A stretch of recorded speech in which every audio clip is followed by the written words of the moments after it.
The connection between recovery and surrender is a difficult concept to explain. What do we surrender to, and how does the whole business work? Surrender is such an important idea when faced with getting clean and giving up alcohol and drugs. Everything depends on it. Not a new idea. Many people have been trying to communicate this for a long time to people in crisis. Fortunately, there is a way out of the insanity, but it requires quite a lot of effort. Best to know which direction to head in. I hope you enjoy the podcast. I did want to mention there's a little bit of rustling. That was my microphone rubbing up against my jacket. I've been listening to a lot of physicists and scientists and professors do a lot of talking about things. And there's quite an interesting relationship between the stuff that they talk about and I think to a large degree the way that I perceive how things inside of myself work. So my own thinking and my own psychology and my own awareness around spirituality. There are a lot of comparisons. I think the word that I could use is that the stuff can perhaps be quite intuitive. So it's not a large jump or a huge step for me to see how, when they talk about these things, that they can be useful to me. All of you, no doubt, know who Albert Einstein is.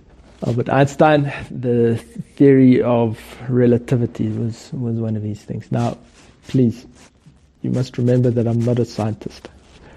So my interpretation of what I'm going to speak about is probably going to be a bit of a butchering of really what it is that these guys talk about. So one of the theories that scientists look at is, how did the universe start? And one of the theories that they've come up with is what they call the Big Bang Theory. I'm sure everybody has heard of the Big Bang Theory. I mean, you have to be living under a rock not to have heard of it. That our universe started with a huge explosion. And that's how everything came into being. Now, the interesting thing is that a lot of these people talk about this like it's fact, like this is what happened. And I heard somebody give the rationale as to why people believe that this is the truth. They say that if you can mathematically prove something to be 90% correct, then it must be correct. Then it must be right. If you can prove 90% of something, then that must be what it is. So this is the theory that they put forward. Now, Stephen Hawkins, I'm sure some of you guys know Stephen Hawkins. He's the guy in the wheelchair with the robot voice. One of his big theories that he came up with, there's a film that came out called The History of Everything. I think it's the life story of his life story. He came up with one of his theories while he was stuck in his jersey. Couldn't get his jersey on. He was sitting on his bed, and because he had, I think, motor neuron disease or something like that, got stuck in his jersey. And while he was stuck in his jersey, he came up with one of his theories. So, if me thinking about this, if I look at my own consciousness and my own awareness, and I think back to what is my earliest memory? How far back can I remember? What is the first thing that I remember? And was that consciousness and was that awareness just like me, just like popping into space, my reality popping into space? Where was my brain before that? Why could I only remember from a certain point?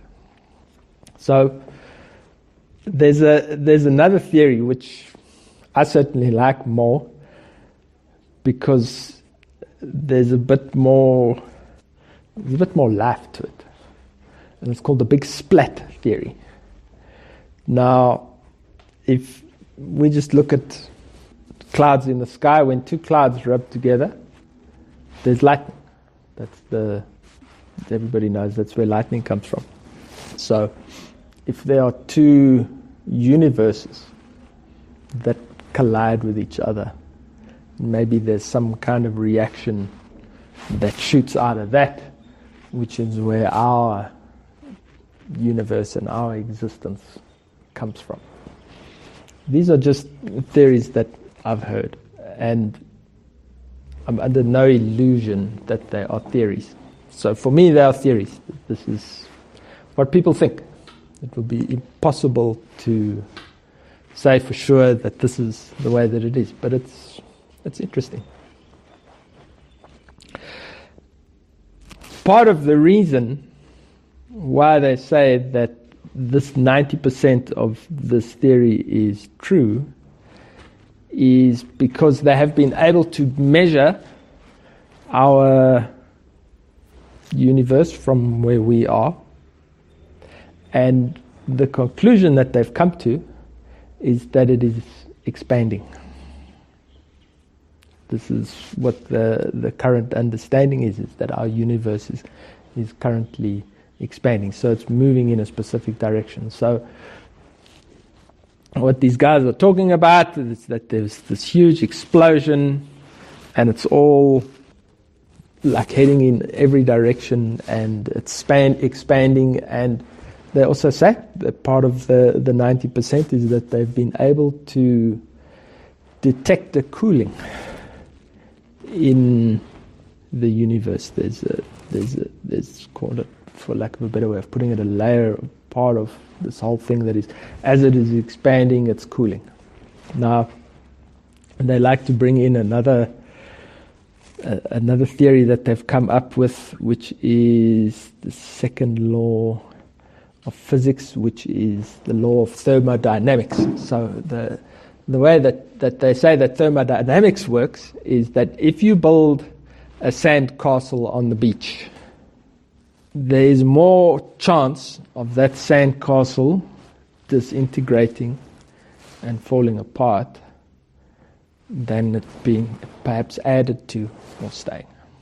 So part of some of the budging together of all of the stuff that I've heard that I don't fully understand is part of the reasoning behind that is why do things always go wrong?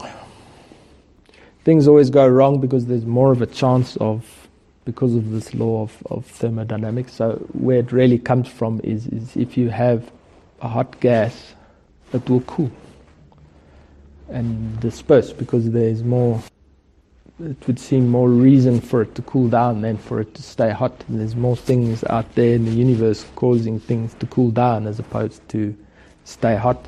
And for this whole thing that is exploding like a firework, it's just expanding and cooling down. And in between all of this comes the Higgs boson, the Hadron Particle Collider. Everybody heard of the Large Hadron Particle Collider? CERN, built under a mountain in, is it France or Switzerland?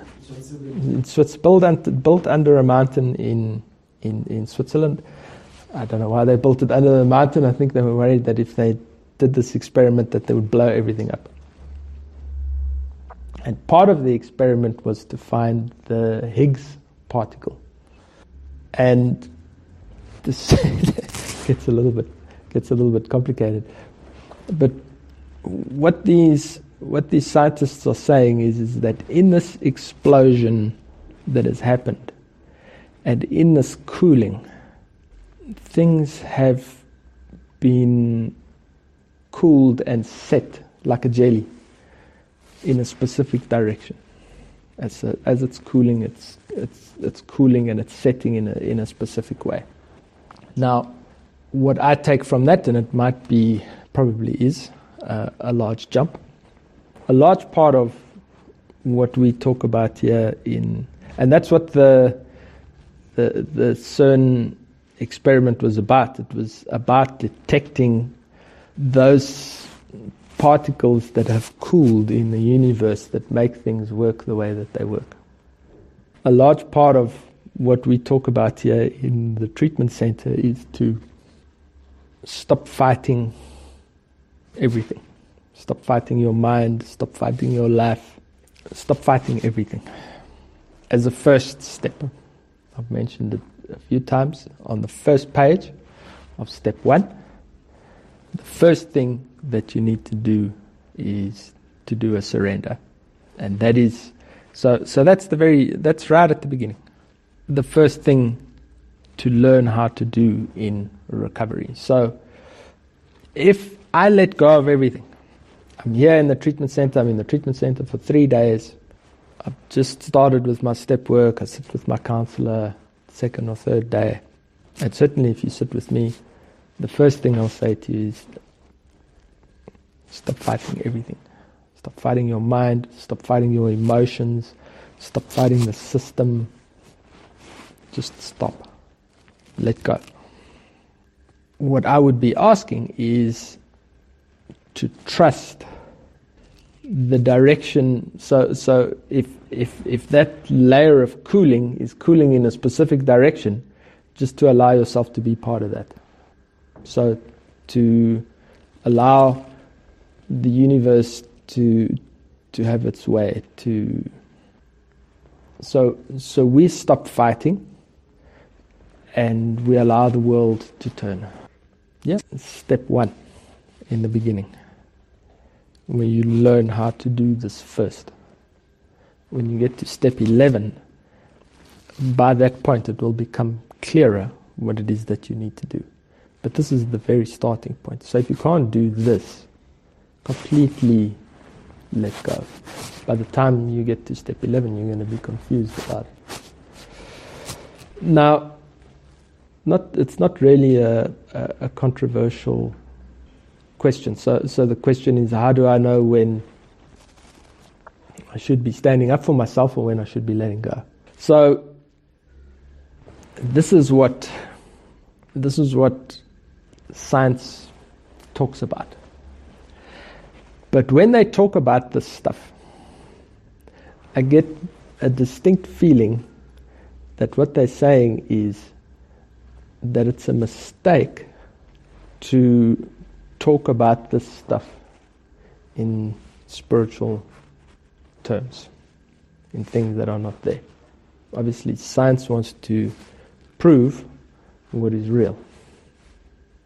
So if we give up the debate as to what is real and what is not real, and just be actually in our life.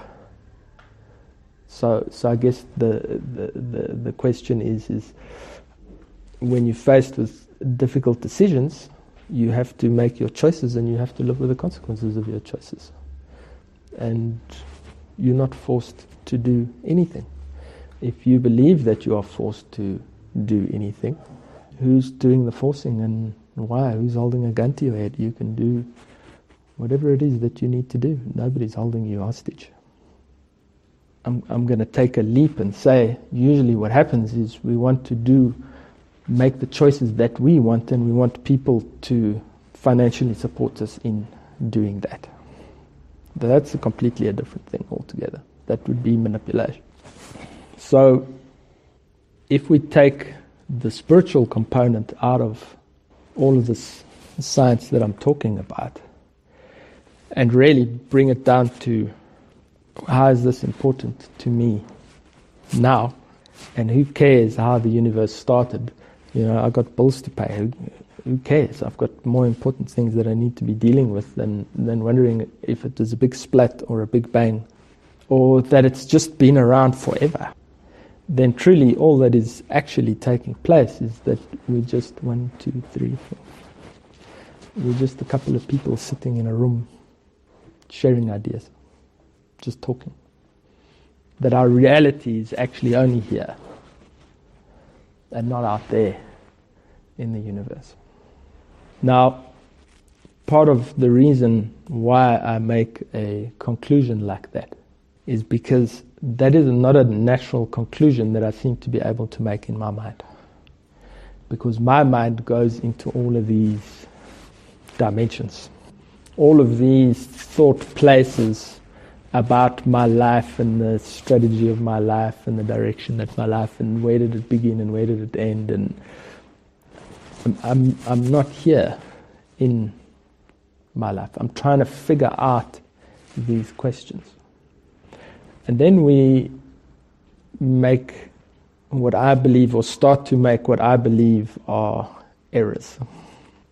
And these errors come in where we start to make rules for ourselves, where we try to identify structure and systems, as opposed to being responsible for ourselves here.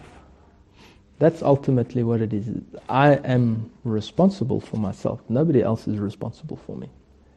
I'm responsible for myself. Every decision I make or every decision I don't make is a decision that I am making. Something that can aid me in that process is learning how to do the surrender that they talk about in step 1, because it's very, very stressful to be responsible. And it's much easier if I can just identify what the rules are, and then if I can just do those things, and then everything is going to be fine. There are guidelines. The responsibility is ultimately ours. Now, this way of thinking, like I've been saying, it's not something that comes naturally to me. So, in sitting and thinking about what it is that I'm going to sit here and talk to you guys about, I put in a considerable amount of effort and quite a bit of thought.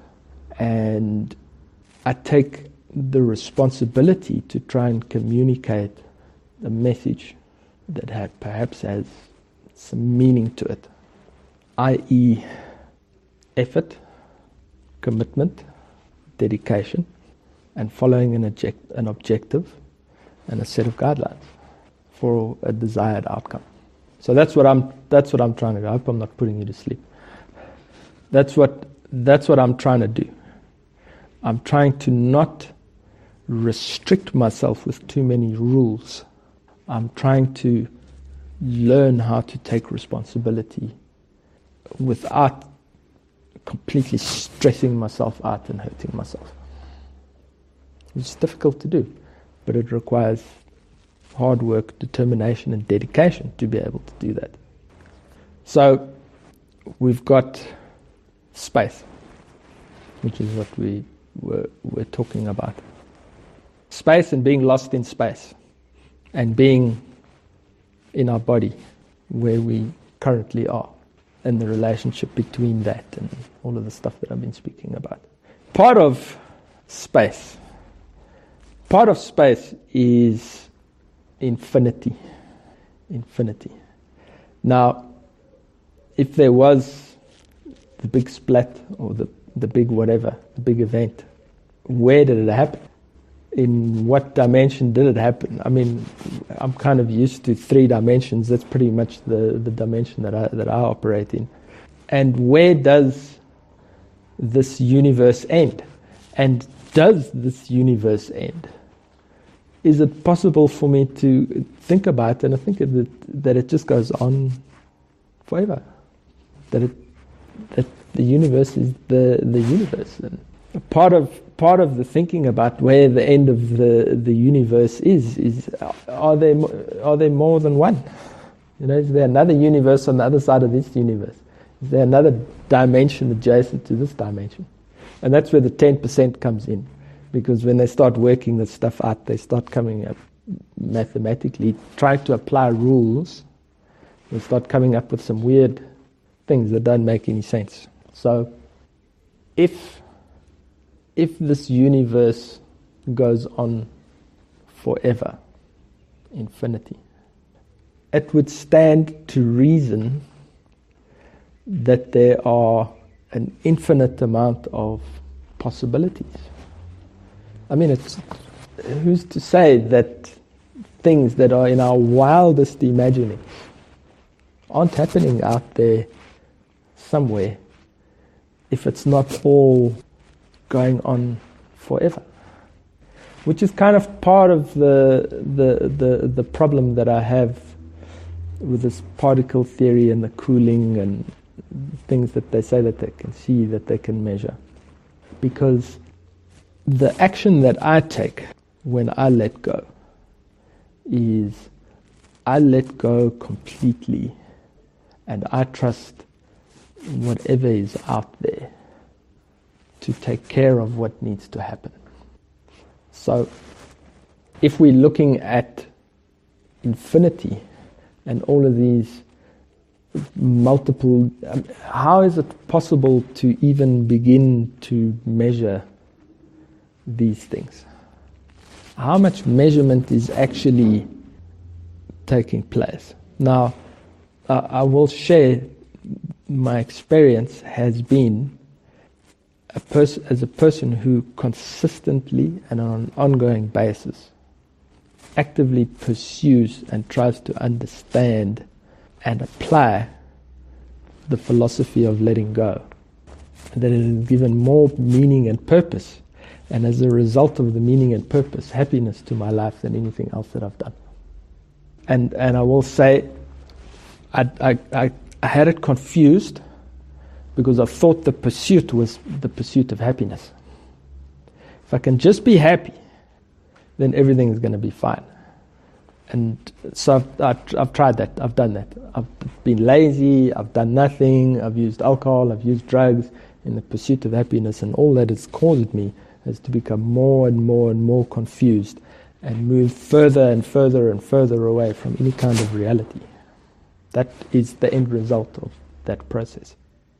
So I apply myself to this stuff that we're talking about, and this is just a part of the stuff that I do, and the stuff that I'm speaking to you about is the stuff that interests me. Measurement. Now, there's one dimension that is one-dimensional, and that's time. Time moves in one direction, and you can't go back in time, and you can't move forward in time. So here we are in time now. That's really where we are. I mean, we're here now. But we get lost in time and time measurement. Now, something in time and measurement, all of that. I've learned something very interesting. I've learned that the way that we measure time here on the surface of Earth is different to the way that time is measured in a satellite, which is a few 10 of thousands of kilometers further away from the gravitational pull of Earth. Time is different there than what it is here. They figured this out with GPS. They had to recalibrate according to the distances that satellites were from the Earth to pinpoint where you are GPS-wise. So what does that mean if I move completely out of any gravity? Another interesting point about time is they've done experiments where they put magnets on people's heads, just magnets, not even high electricity shocks, and position them in a certain part of the brain where people experience a feeling of timelessness, that there is no time, just a stimulation of the brain. I don't know if I'd be so eager to let someone I don't think I would be so eager to let someone put magnets on my head and fiddle around with my brainwaves, but they have done this. The research has been done. The result of this research is that time is a construct of our minds, that we can stimulate the part of the brain that interferes with time. can stop time completely in the mind. Which raises a big question: is time real or is time not real? Is time something or isn't time something? Now, certainly something that I think about, because I am an impatient person. In traffic, I'm always chasing time. If somebody is slow in front of me, it frustrates the life out of me because they're going so slowly. I want to go faster than I normally do, but we have traffic rules, so I can't speed around at the speed that I would like to speed at. Why? What is that thing that is driving me to be so conscious of time? So, my challenge to you then is, how much time do you spend not chasing limits? Or do you spend all your time chasing limits? And have you tried to see the difference between letting time go for a while?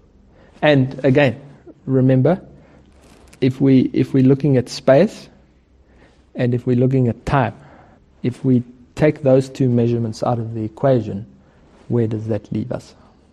So this is a thought experiment, something to think about. If you give up time and if you give up space and you show up in your life, certainly I find myself showing up in my life if I give up those measurement tools. Add to that so I want to say what the program teaches us, but it's not only what the program teaches us. The program is one way of teaching us this stuff. That if you are present in your life and you allow your life to unfold the way that it needs to do, and you make the decisions that you need to make, and you live with the consequences of the choices that you make, trust the process. What is the harm in that? The problem, again, is that we don't spend any time there in that simple equation. We spend all our time trying to figure out these things that we perhaps can't figure out and that we don't have all the information to trying to figure out. Like, is time is different here than it is up there, and the further away, is there less time? Is time even that important anymore? I don't know. But I think where it does matter is using it to bring you into your life with effort and commitment to do that, because it's certainly not for me, and not a natural state for me. I have to work at it. I have to work at being grounded in my life. I have to work at being real in my life. I have to work at understanding the impact of everything that I do and what it has, and the relationship that it has around me. And can I let go? Because, make no mistake, and this is something that I mentioned before, we see successful people and they only tell us how they've achieved that success. Trust me, I make a lot of mistakes. I have a lot of stress in my life. I have a lot of things that go wrong and that I don't understand. And I have to let them go, because I can't do everything. I don't have the capacity. I don't have the ability. I don't have the time.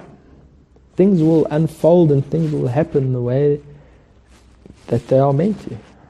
And I trust that they will.